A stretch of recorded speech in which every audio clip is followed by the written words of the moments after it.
Does anyone have any questions? Is that how you want to do it, Mike? Yeah, that's fine. It'll be open to the floor. And I see some people typing questions in the chat. If you want a question to be answered, just raise your hand in the participant section. And Wolvina, will you choose the people that would like to share? Ask a question? Yeah, I'm gonna go to the first question in the chat from Diane from Arkansas. Her question is, well, actually it's a comment. We're poor folks in Arkansas. All we have is a phone and maybe a tablet. No, I think that's a great point. And Diane, I'm glad you raised it, because a lot of people think that unless they have a bunch of fancy shit, they can't do a hybrid meeting. And that's actually not the case. Depending on the combination of devices that you use and how you choose to host your meeting, you can get by with nothing but cell phones. If you have 2 cell phones, one that has a decent camera in it, which think maybe like an iPhone 6 or higher, or an Android, maybe like a Samsung S6, S7 or higher, you can stream it. You can use that just to stream a video from some portion of the room, and then you can call into the Zoom meeting on a cell phone and use that as your speaker and your microphone, and you can plug in. You can buy a little $20 microphone off Amazon or eBay and plug it into the cell phone and set it on a little stand, and people can walk up to the speaker. It depends on what your space looks like and how you actually facilitate your meeting. Like, the hardest part of a hybrid meeting, getting the correct person to talk at the correct time. And so that takes planning, and it takes patience, and it takes people understanding that they might have to wait 2 or 3 turns before they get a chance. So establishing the share order is the hardest part. And so if you have video, you can do that by using the raise hand function or typing in the chat. But what if you don't have video, right? What if we only have like an audio? Well, then you may have to use a third-party messenger app like Messenger or WhatsApp between the chairperson who's in the physical meeting location and the people who are remotely participating. We used a group chat in the North Star Online group for our hosts, our meeting hosts, even though we could have used the chat in Zoom too. We did that to keep the chat clear. So does that help a little bit, Diane, or do you got more? Yeah, I don't know if my my home group member on here has any questions, because she will be helping with some of that too. So if Kathy may have some questions as well. Well, you know what? There is one thing that I want to say while we got everybody looking that I think is extremely important, is that we are all looking at each other right now, and we understand how this meeting is being facilitated. But as you can see, and I don't know where our friends went who are Yearling House, right? So the Yearling House is here. They're watching. They can speak if they want to, but they're not facilitating the meeting, right? Because we're online hosting the meeting. So our home groups can be in that same situation. They can simply have a co-host online who's actually running the queue for shares and hosting on the internet, and they're simply using what accessibility they have to be in that space. So you can delegate the responsibilities of who mutes and unmutes, and in what order, by having an online co-host actually be the host of the meeting on, Zoom or Blue Jeans or Free Conference Call HD. It doesn't have to be a host in the physical meeting space. You just need— That was the question I had. Yeah, you just need enough equipment and experience in the meeting space to be able to hear one another and then see one another if you choose to. Because a lot of people may not have an internet signal, one, or they may not be able to afford it. I mean, in the United States, that's not normally the problem, but in a lot of other places it is. And in a lot of places, the internet is so poor that if they use a video signal, it'll completely deteriorate the audio and you can't hear shit. Which is why in South Africa they use Zoom, but they don't actually use the streaming video portion. You can only see the chat and everything else, because once you get above 2 megabytes per second, it really starts to deteriorate. So let me ask you another question. So what if somebody is using their phone as a hotspot? That works. You know what? It can be a little bit slow, but it works. We've done the Bluegrass Appalachian Regional meeting in the middle of state parks. I've taken a lithium battery and plugged everything in, and that's about it for me. I see a couple of,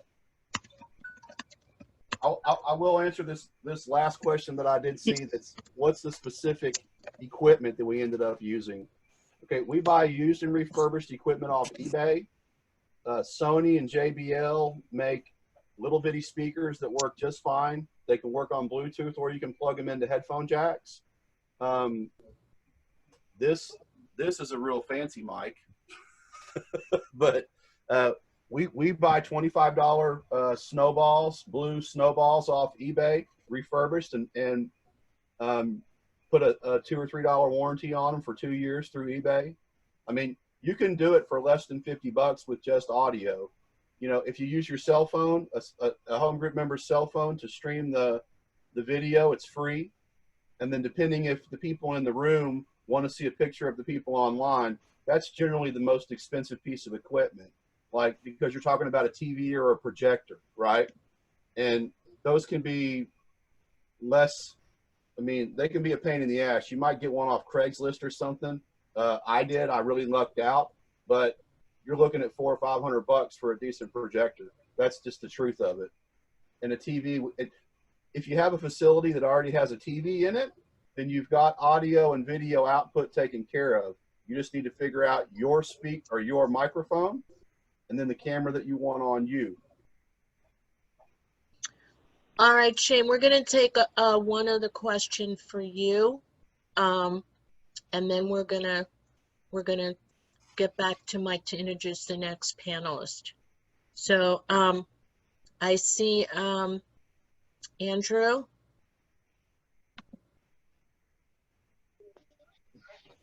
Hey, thanks. I just had a question on like how many participants are able to partake in the meeting and whatnot. Like is the host the one that chooses that? Or like we had a meeting with the school about like the agenda for the school year and whatnot. And like there was only 100 people allowed in the group, and like we weren't able to listen to it and so we didn't get an input on what was going on in the school system. And it's like, couldn't they have had more people in the room, you think, or not? So no. So to answer that, there are different paid accounts for these remote conferencing applications, and I'll speak directly to Zoom because I have experience with that.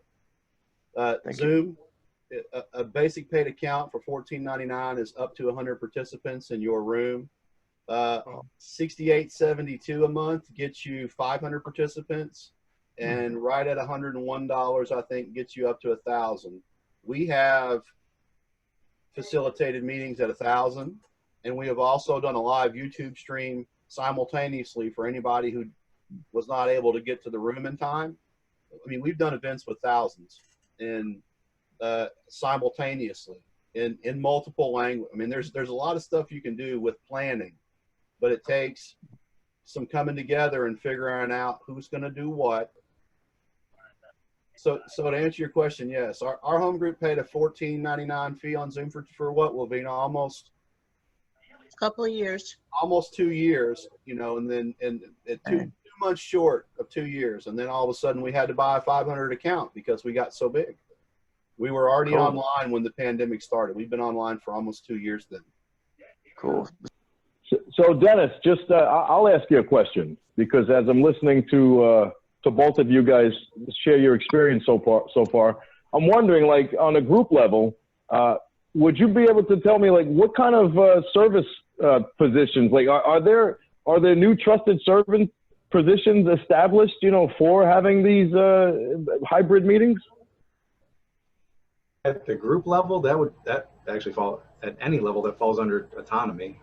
Actually, in the Northern New York region, we are currently talking about splitting off a position called tech coordinator that will assist, that will handle all the technology of the region, whether it's website or whatever, but also will be available to assist areas with any technology questions that they have.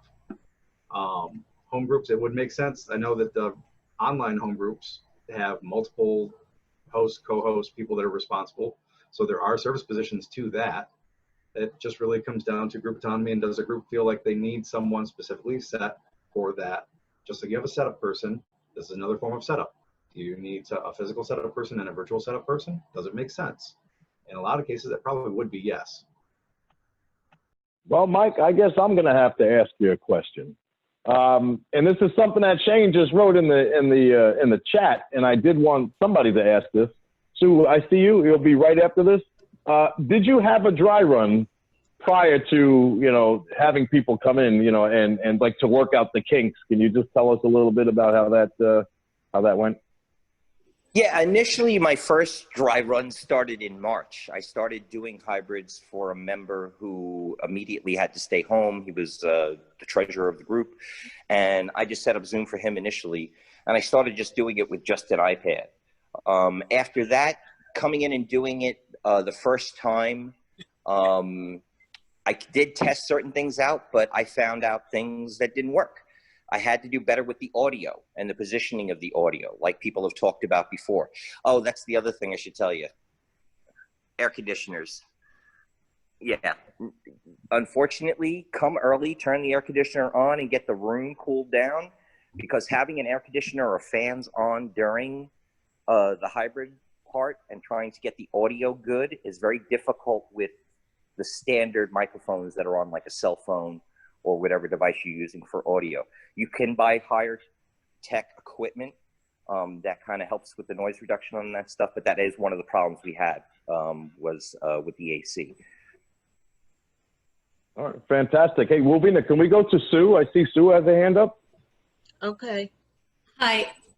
Thanks a lot, Mike. So theoretically, if you have a location that you have, we could get access to their Wi-Fi, and we want to keep it as much to a regular meeting as possible, which would mean we have our speakers live. So we're not, you know, bringing it, you know, getting speakers from anywhere else. And we're keeping everything as much to a regular meeting. It sounds like it's very simple the way you're describing it to do, because we wouldn't need that much equipment, right? Because we wouldn't need the extra monitor, you know, to be zooming in on the speaker, because the speaker would be there, right? In person. Right, and you can have that person, you know, like I showed you before, just having a tripod with a cell phone connected to it, you know, and then a speaker, you know, so that you get better audio and stuff like that. Like I have it pointed right now. I have it pointed at the front chair that somebody would be sitting in and sharing if they were in person. So yeah, you just have them share. And then if you're not that worried about the people in the room being able to, you know, like see the people on Zoom and share and stuff like that, yeah, you could just go ahead with just like one cell phone. And then with people sharing in the room, then you have to take this, tripod and the speaker and move around the room so that the people on Zoom can hear the audio clearly. Got it. You know? So that's the most important thing, is getting close enough with your microphone so that people on Zoom aren't going, can't hear you. And then theoretically, if we have a good signal from their Wi-Fi, the other people that are going out of the room for the overflow and possibly sitting in their car, you know, they should be able to get the signal in their car. Yes, I wouldn't put see the meeting on the Wi-Fi for the church. Let them, you know, like if they're outside, you know, and stuff like that. The only devices you really want while you're trying to run the hybrid on the hybrid connection is the necessary ones, the cell phone, the laptop, whatever you're going to be streaming with and stuff like that. You know, it's because you don't want to take a chance on limiting the bandwidth. You don't know what kind of a connection the church necessarily has, Fios or cable or whatever. So you want to just make sure you get what you need on there, connected, strong signal, And yeah, and then like come an hour before you're going to do your first hybrid. I mean, that's all I did the first time around. And like I said, I ran into some problems with the air conditioning and the audio the first meeting. After that, it's been fine, barring a hiccup with the internet connection. That happens. You know, we had some storms and we had stuff like that. So we had some connectivity issues 1 or 2 days. But I've been doing this for about 2.5 weeks now. And this is a meeting that meets 4 times a week, well, 3 times a week with the hybrid. And the other one just started last week in a couple of towns over. All So right, I've we got 2 more questions for you. We got Fordyce from Denver. Mm-hmm. Thank you. Yeah, I was just wondering why you decided to just do video from the laptop instead of doing video and audio from the phone that you're carrying around. Okay, well, because I wanted the camera to remain stable. I didn't want to constantly, like you're seeing me, I pace, you know, so like you see me moving around, which is a little distracting. I wanted a steady camera, you know, of the room pointed in one direction while people were sharing either from the room, and I didn't have to walk around with it. Because like I said, I knew I would need to walk around with the microphone. That's the reason why. So you can use a phone, you know, like even with that tripod that I had set up, you could technically use it like a video camera, you know, turn the camera on, do the reverse camera like I'm doing here, you know, and put the audio on it, but make sure you're close enough to your speaker, but social distance, have a mask on, and so that people can hear and then see the person that's sharing. But I don't know how comfortable people would feel doing that. So once again, I went with a steady cam with the laptop, just pointed at a certain part of the room, and then I walk around with the cell phone on the tripod as audio only primarily, except for, like I said, if there's an in-person speaker, then I will use it at the front of the table as both audio and camera, just for the speaker share time. At that point, once the speaker is done, I turn that camera off and I take the tripod and the speaker and I walk around the room using it for audio when they're sharing people in the room. Okay, we have, I think it's Andrea. Hi. Mike, I was just wondering, could you just touch on a little bit more about when you said you used your own Wi-Fi router? I'm just not sure I'm understanding. So you're saying if the church doesn't have internet connection, you could use your own Wi-Fi router? What I had to do in that other location is I am on the church's network, but what I had to do is I had to run an Ethernet cable from where their office is, where the router actually exists, their Wi-Fi router. And I had to connect an Ethernet cable, run it through the basement bowels, boiler room of the church, so that I could then connect my own Wi-Fi router. Basically, I just created another, bridge location for their Wi-Fi internet connection. But yes, I used my own equipment. I do this stuff professionally. So I ran the Ethernet cable from their office down through the crawl space into the room that we actually meet in. And then I plugged in my own Wi-Fi router, which I have the login and password, which I gave to the pastor also. But yeah, I had to actually run physical hardware and a cable so that I could get a strong signal in that basement. Okay, thank you. Okay, Lisa S. All righty, I'm sorry, go ahead. I was going to say from Vermont, she had her hand up from before. I don't know if you want to ask your question now. Hi, acting Lisa. Yes. Hey, Lisa.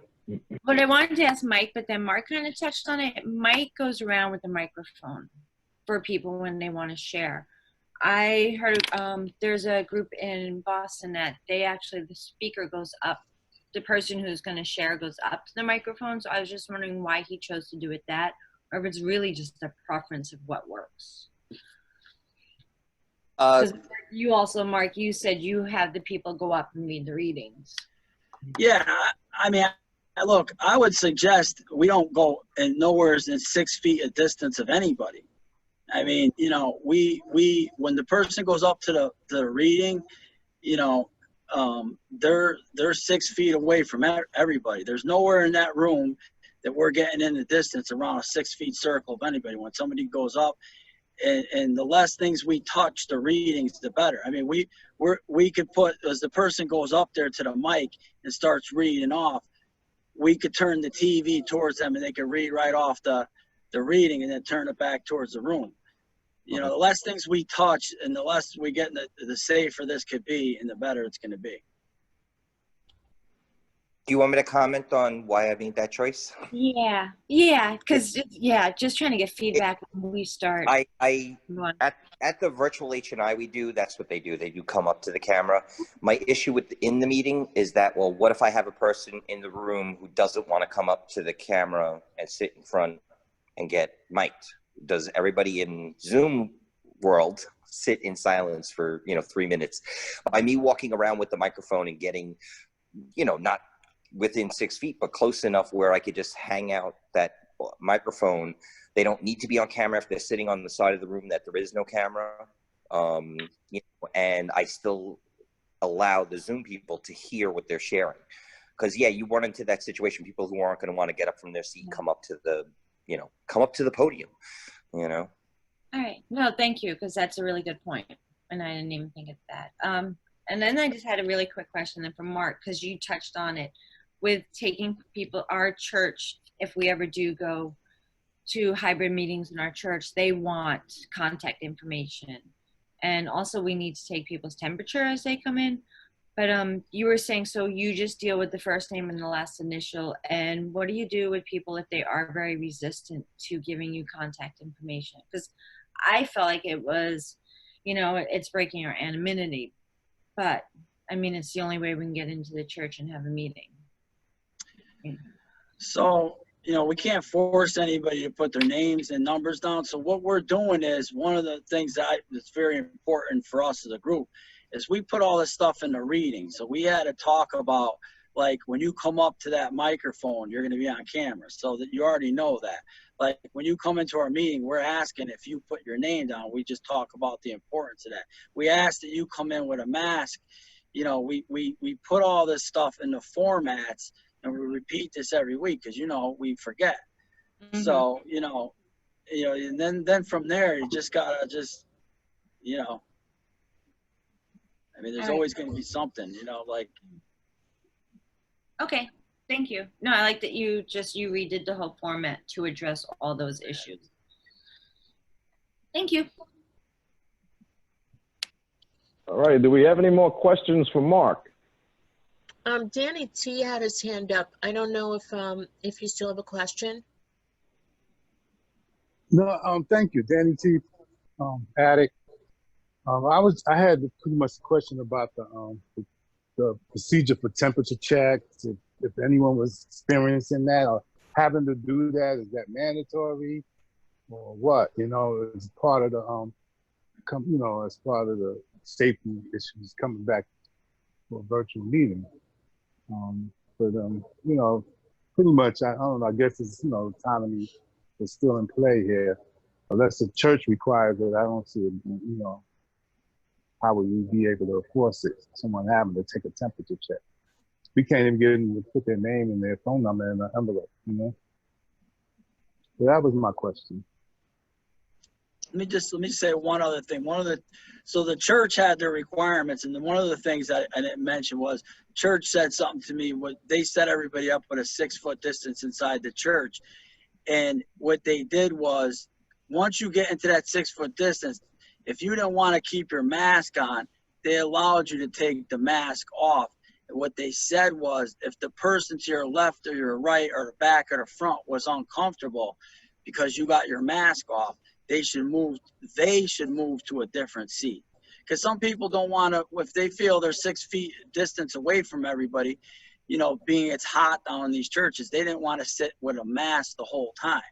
So we ask that you wear your mask, but if you don't want to wear your mask, you could take it off, and if there's a person around you that's uncomfortable, they should be the ones to move to an area where everybody got their masks on, which I thought was good. Mike Attic, can I comment on that? Go ahead, one Mike. of the things that in discussions with the churches and stuff like that, I said to them, the more rules you give me, the better off I am. I have on the door when we enter the meeting, I just took a picture of it. You know, this is the notification when you enter the room. And the church requirement was everybody had to wear a mask inside, period, end of story. Technically, I should have been wearing a mask while I was walking around the room there, but I'm going to clean it when I leave. And I'm the only person in the room. But they required that during the meeting, you know, that the masks be on. They also set it up social distancing. We don't rearrange anything. We come down there, we set up as is, as far as the chairs and table is concerned. No coffee. Church made that the rule. This way we don't have to have a debate or a group conscience over, you know, whether there's going to be coffee or not. So these were the kinds of things that I like I said, the church had those rules. You know, making sure that we cleaned, making sure that everybody was wearing a mask, that there was no coffee or refreshments being served, although they do allow us to bring in your drinks, but you have to carry out your own stuff. You know, like you can bring in your own bottle of water or your own cup of coffee, but you have to bring it out and throw it out. All right, Debbie has a question. Debbie L.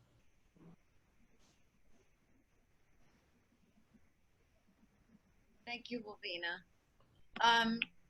I actually had two questions that maybe Mark and Mike can answer it. The first one is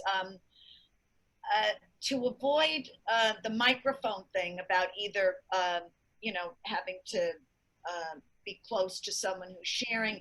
Is there a microphone that you can station the microphone on the table with the, you know, how you had it arranged with the phone and the tripod and the laptop? Is there a microphone that can pick up the audio in a I don't know, a large room? I mean, I don't know how much it would be if there is even such a microphone like that. Would it be able to pick up people's shares if it was just stationed, you know, on a table? So I use my laptop and the camera, and it picks up the whole room. We got a room that can cover, it's 150 people in the room. So one of the things, like, again, you got to have in the readings, you got to mention to people that when a person's up at the microphone sharing, it's important that everybody's quiet because it'll come through to the people online. So the person's up there, there's no microphone up there. Literally from the camera that's in the computer that's 20 feet away, picks up that person up there in that front of the room sharing, right? You know, and then projects through the room. We have a regular microphone that we can use that projects the room. And then when that person's talking, it just comes through the people online. They can hear it perfectly. But, you know, it's somebody's got to be running it online for the people online. So there's somebody running it inside the room, which is me. And then there's a person online, you know, miking everybody up online, because whatever they do too online, if somebody's vacuuming online, it's going to shoot through the room. So it does take a lot of coordination, you know, so. There is a stationary mic though. It's called the snowball mic. Oh. Right? It's this one. I think also Dennis referred to it as well, and Shane referred to it. I mean, I don't want to endorse, but you can order it through Amazon as well. They have different prices for that. So I guess and it has a tripod part. Oh, okay. So I actually meant not so much for the speaker, but for when the speaker was finished, for a mic to be stationary so that anyone who raised their hand to share, it would be picked up, so that you didn't have to go around. You know, like Mike O had mentioned, you know, he does go around, you know, within social distancing so that members could share. Is that mic, will that mic be able to pick up from shares from the room? Well, like you know, like other people have said, the quality of the mic and the audio depends on how much money you're willing to spend. There are directional mics, there's conference room mics and stuff like that. I looked into them. They can be pricey. A good conference room mic is anywhere from $100 to $200, where you could place a device in the middle of the room and it would pick up everybody and would have also an audio speaker.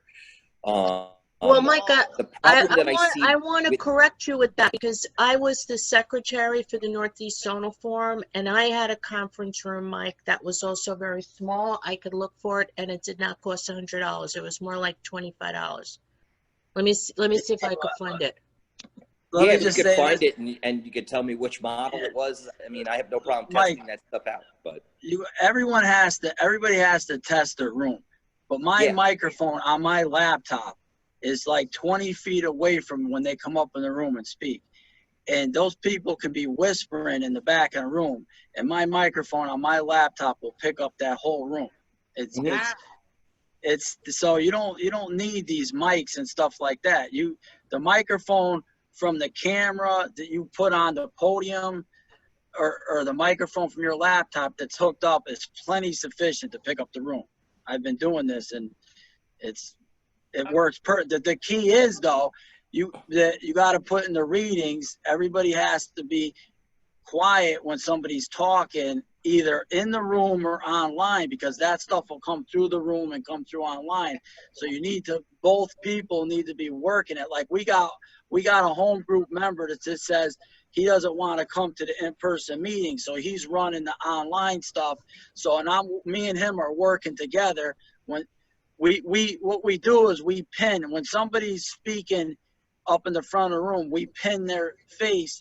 They're on the room and they're also pinned online. So, it works perfect, but you need, a group of people to run this. Right.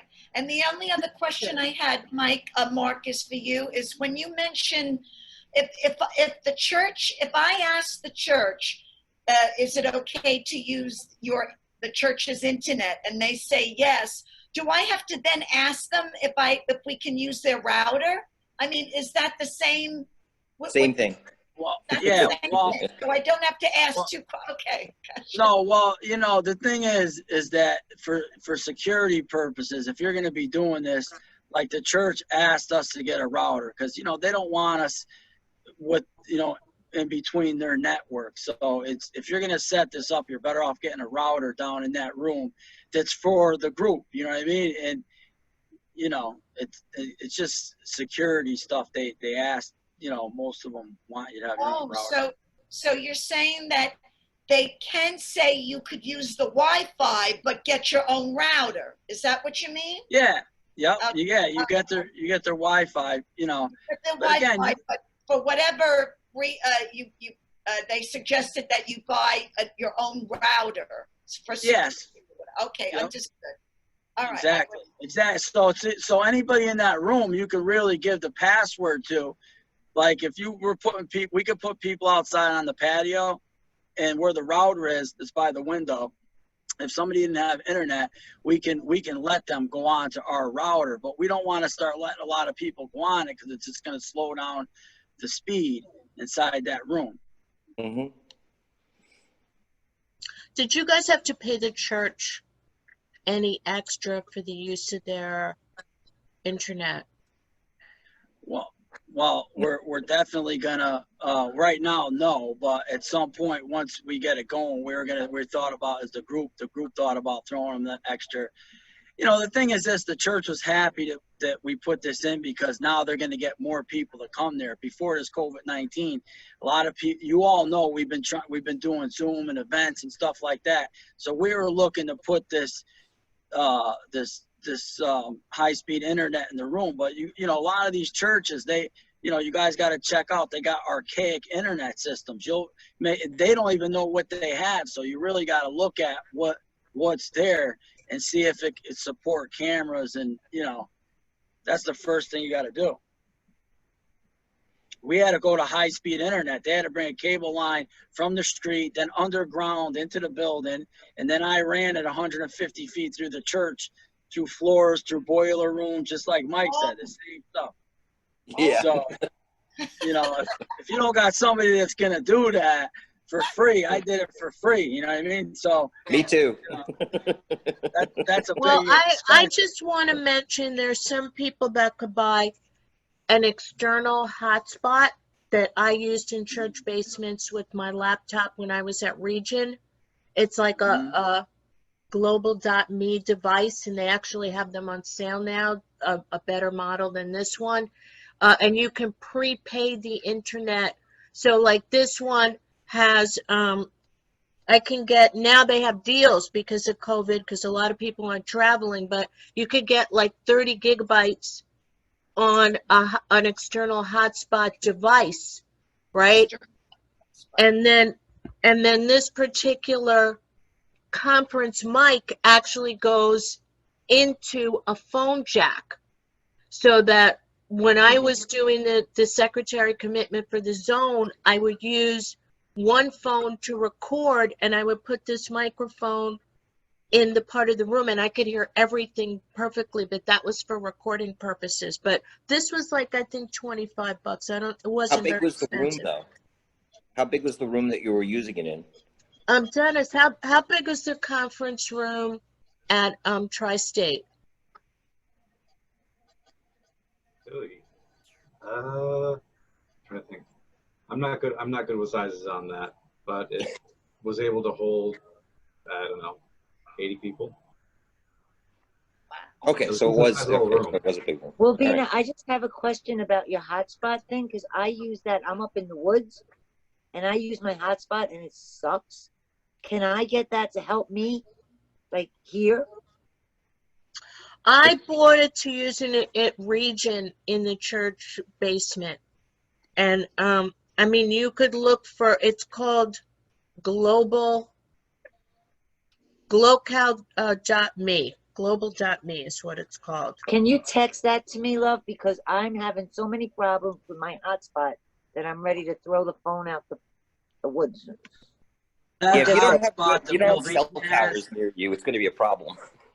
Yeah, but that hotspot that Wolverine has, that's probably, in my opinion, it's like might be the solution for a lot of stuff, because that thing's powerful, and as long as you got it in a section, because the run wires and stuff like that, and if you don't have somebody to do that, that's probably the best way to go. And then you can also let other groups use that. Yeah, you can let other groups use it. That would be awesome.